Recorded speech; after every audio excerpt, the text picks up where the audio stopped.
Students, my self अभिषेक अग्रवाल और स्वागत करता हूं आपका आप ही के चैनल मैग्नेट ब्रेन्स पर। एक ऐसा चैनल जो 2 4 5 चैप्टर नहीं बल्कि आपके सिलेबस के सारे चैप्टर्स, सीबीएसई जितने रिड्यूस कर चुका है टॉपिक्स, उन टॉपिक्स के भी सारे वीडियोस आपको प्रोवाइड करता है एक्सक्लूसिवली magnetbrains.com पर, जिनको आप फ्री में एक्सेस कर सकते हो। Quality education free of cost provide करता है।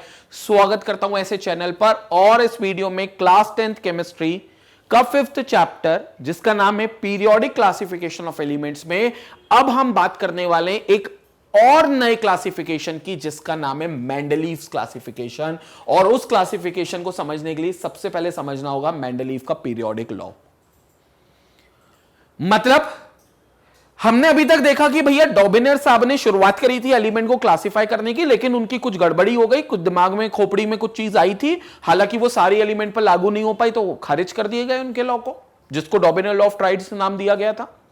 न्यूलैंड साहब को मौका मिला, न्यूलैंड साहब ने भी कुछ चीजें बताई, काफी ज्यादा एलिमेंट्स तक पहुंचाई, लेकिन सारे एलिमेंट्स को वो भी क्लासिफाई नहीं कर पाए। वैसे उस लॉ का नाम था न्यूलैंड लॉ ऑफ ऑक्टेव्स, लेकिन वो भी खारिज हो गया। फिर लॉथरमेयर का एक एक्सपेरिमेंट हुआ जिसमें उनने एटॉमिक वॉल्यूम पर क्या असर पड़ेगा एटॉमिक मास के बढ़ते रहने के साथ, मतलब एटॉमिक मास अपना बढ़ता रहेगा तो एटॉमिक वॉल्यूम पर क्या असर पड़ेगा, इस बात को लॉथरमेयर ने एक्सप्लेन करा और उसको एक ग्राफिकल वे में उनको समझाया जिसका नाम था लॉथरमेयर कर्व। और वो कर्व में हमने देखा कि एटॉमिक मास के साथ एटॉमिक वॉल्यूम वैसे तो बढ़ेगा but it will be periodically change होगा, मतलब जो वॉल्यूम है वो पीरियोडिकली बदलेगा मास के साथ। तो एकदम ऐसा नहीं कि बढ़ते जाएगा तो बढ़ते ही जाएगा, वॉल्यूम बढ़ते ही जाएगा, नहीं, मास के बढ़ने के साथ वॉल्यूम बढ़ेगा बढ़ेगा बढ़ेगा, फिर कम होगा, फिर बढ़ेगा, फिर कम होगा, फिर बढ़ेगा, फिर कम होगा। ओवरऑल ट्रेंड अप ट्रेंड ही रहेगा, लेकिन यस वॉल्यूम फ्लक्चुएटिंग बढ़ेगा, जिसको हमने पीरियोडिक चेंज बोला। इस एक्सपेरिमेंट का जो कंक्लूडिंग स्टेटमेंट था, क्या था concluding statement? That the atomic volume of any atom depends on atomic mass periodically. क्या हुआ? एटॉमिक वॉल्यूम किसी भी एटम का एटॉमिक मास पर निर्भर करता है पीरियोडिकली, पीरियोडिकली निर्भर करता है। मतलब एटॉमिक वॉल्यूम के एटॉमिक मास के साथ एटॉमिक वॉल्यूम चेंज होगा, लेकिन चेंज पीरियोडिकली होगा। मतलब जो चेंज हो रहा है वो चेंज रिपीट भी होगा, पीरियोडिकली चेंज होगा। बस इस कंक्लूडिंग स्टेटमेंट को मेंडलीफ ने दिमाग में अपने फिट किया और दिमाग में फिट करने के बाद इसको मैनिपुलेट करके अपना बड़ा ही फेमस मेंडलीफ पीरियोडिक लॉ बना दिया। बड़ा ही फेमस मेंडलीफ पीरियोडिक लॉ बना दिया।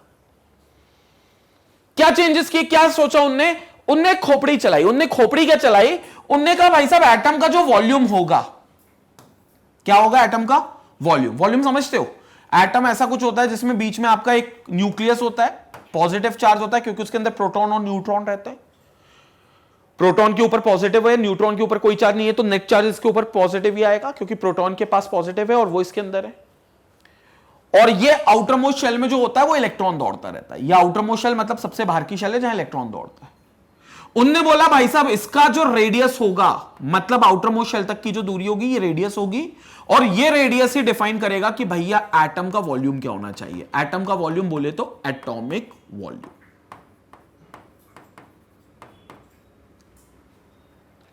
और फिर उनने एक और एटम देखा, मतलब वो थोड़ा सा छोटा एटम था, ऐसा एटम था क्योंकि इसकी बहुत छोटी रेडियस थी, कम रेडियस थी, ये रेडियस थी इसकी, और इसका भी अपना एक एटॉमिक वॉल्यूम था।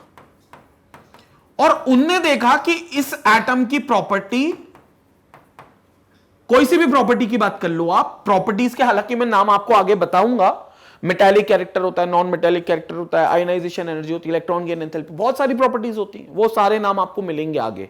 और हर एक प्रॉपर्टी को, बल्कि नाम क्या, उसको डिटेल में हम थ्योरी भी डिस्कस करेंगे। लेकिन अभी आप एक मन में कोई भी प्रॉपर्टीज की सोच लो। मेटालिक कैरेक्टर मतलब मेटल के क्या कैरेक्टरिस्टिक्स है दोनों एटम में, वो सोच लो अभी आप। चलो एग्जांपल दे दो। तो ये एटॉमिक वॉल्यूम के हिसाब से, क्योंकि एटॉमिक वॉल्यूम में दोनों में अंतर है, ये बड़ा वॉल्यूम दिख रहा है क्योंकि बड़ा एटम है, ये छोटा वॉल्यूम दिख रहा है क्योंकि छोटा एटम है, तो उनने कहा इन दोनों एटम के आपस में कई प्रॉपर्टीज अलग अलग होंगी। क्यों? क्योंकि इनके वॉल्यूम अलग अलग है। और वॉल्यूम का बदलाव कैसा होगा? पीरियोडिकल बदलाव होगा, पीरियोडिकल चेंज होंगे वॉल्यूम। किसके रिस्पेक्ट में? मास के रिस्पेक्ट में, एटॉमिक मास के रिस्पेक्ट में। तो उनने सोचा जब भाई साहब वॉल्यूम पीरियोडिकली चेंज हो रहे हैं, जब वॉल्यूम पीरियोडिकली चेंज हो रहा है, तो इसका मतलब यह है कि फिजिकल और केमिकल प्रॉपर्टीज भी एलिमेंट की पीरियोडिकली चेंज होंगी। क्योंकि फिजिकल और केमिकल प्रॉपर्टी के पीछे कौन है? उनका वॉल्यूम, उनका साइज। बड़े एटम का, बड़े एटम मतलब जिसका एटॉमिक वॉल्यूम ज्यादा है, उसकी फिजिकल और केमिकल प्रॉपर्टी अलग है। किससे अलग है? उस एटम से जिसका वॉल्यूम कम है, जिसका छोटा साइज है। और हमने कहा सर ये, लेकिन ये जो बड़ा एटम आपको दिख रहा है ना, ये बड़ा एटम फिर से रिपीट होगा किसी दूसरे एटम में। मतलब ये बड़ा साइज जो है, ये बढ़ोतरी, बड़ा हुआ साइज एक बार फिर मिलेगा आपको किसी और एटम में। तो फिर क्या इसके साथ जो प्रॉपर्टीज आ रही हैं आपकी, जो वैल्यूज आ रही है प्रॉपर्टीज की, क्या वो भी आएंगी? तो मेंडलीफ ने कहा बिल्कुल वो भी आएंगी। क्योंकि फिजिकल और केमिकल प्रॉपर्टीज हो, कोई सी भी प्रॉपर्टी हो, चाहे फिजिकल हो चाहे केमिकल हो, वो एटॉमिक वॉल्यूम पर निर्भर करती है। और लॉथनमेयर तो पहले ही बोल चुका कि भैया एटॉमिक वॉल्यूम खुद एटॉमिक मास पे निर्भर करता है। ये कौन बोल चुके हैं? ये लॉथनमेयर साहब बोल चुके हैं पहले ही। कौन? लॉथनमेयर साहब ये बोल चुके हैं कि एटॉमिक वॉल्यूम एटॉमिक मास पे निर्भर करता है। और मेंडलीफ ने दिमाग बस ये लगा लिया कि एटॉमिक वॉल्यूम से फिजिकल और केमिकल प्रॉपर्टीज चलती हैं। मतलब physical and chemical properties atomic volume पर चलती हैं। कौन सी? Physical and chemical properties. यह बात किससे पता कर ली? मेंडलीफ ने।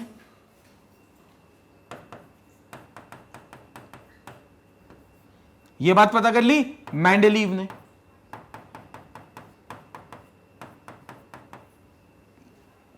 तो एटॉमिक वॉल्यूम निर्भर करता है एटॉमिक मास पे, फिजिकल एंड केमिकल प्रॉपर्टीज किसी भी एटम की निर्भर करती है एटॉमिक वॉल्यूम पे।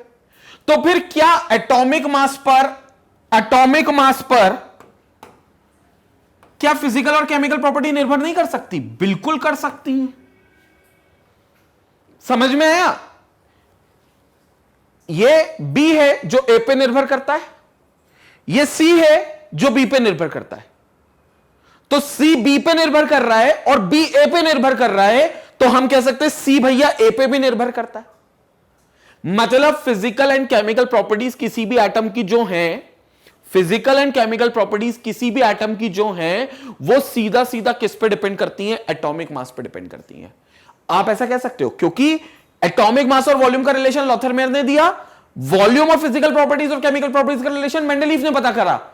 लेकिन उसने कहा कि यार वॉल्यूम तो इंडिपेंडेंट नहीं है, वॉल्यूम तो खुद मास पे निर्भर होकर चल रहा है, क्योंकि ये लॉथरमेयर पता कर चुका है। तो उसने कहा कि फिर फिजिकल और chemical properties are the periodic function, physical and chemical properties are the periodic function of atomic मास।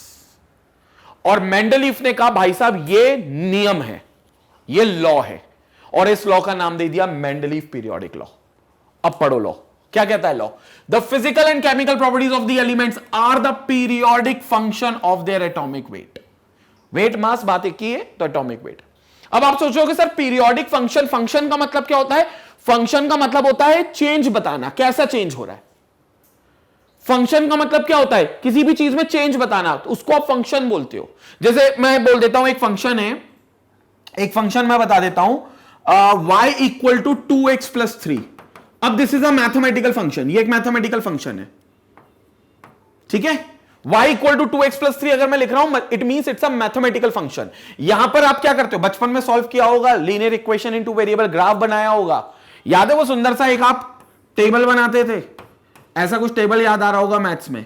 एक जगह लिखते थे x, एक जगह लिखते थे y, x और y की वैल्यू इसमें भरते थे। चलो x की वैल्यू भर दो 0 तो y की वैल्यू आ जाती थी 3, x की वैल्यू भर दो 1 तो y की वैल्यू आ जाती थी 5, x की वैल्यू भर दो 2, 2 2 4 और 3 7, ऐसे वैल्यू आती थी, याद है। फिर आप एक ग्राफ बनाते थे, x और y को प्लॉट करते थे और स्ट्रेट लाइन मिलती थी स्ट्रेट लाइन, क्योंकि लीनियर इक्वेशन है तो स्ट्रेट लाइन ही मिलेगी। ये सब कर चुके हो बचपन में। ये एक फंक्शन है, ये एक फंक्शन है। इसमें आप कह सकते हो कि y is the function of x, मतलब y जो है वो x की वैल्यू पर निर्भर करता भी है। आप मन से रखते हो x की वैल्यू और उस x की वैल्यू के दम पर आपको मिल रही है y की वैल्यूज। आप y नहीं रख रहे मन से, आप किसकी वैल्यू रख रहे हो? x की रख रहे हो।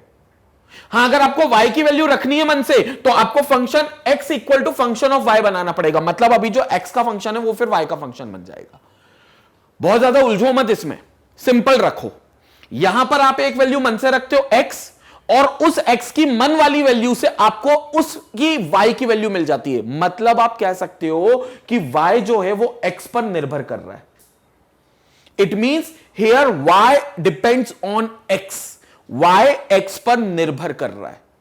सो y will be called as a function of x because y depends on x। वैसे ही physical and chemical properties depends on atomic mass, just like y depends on x।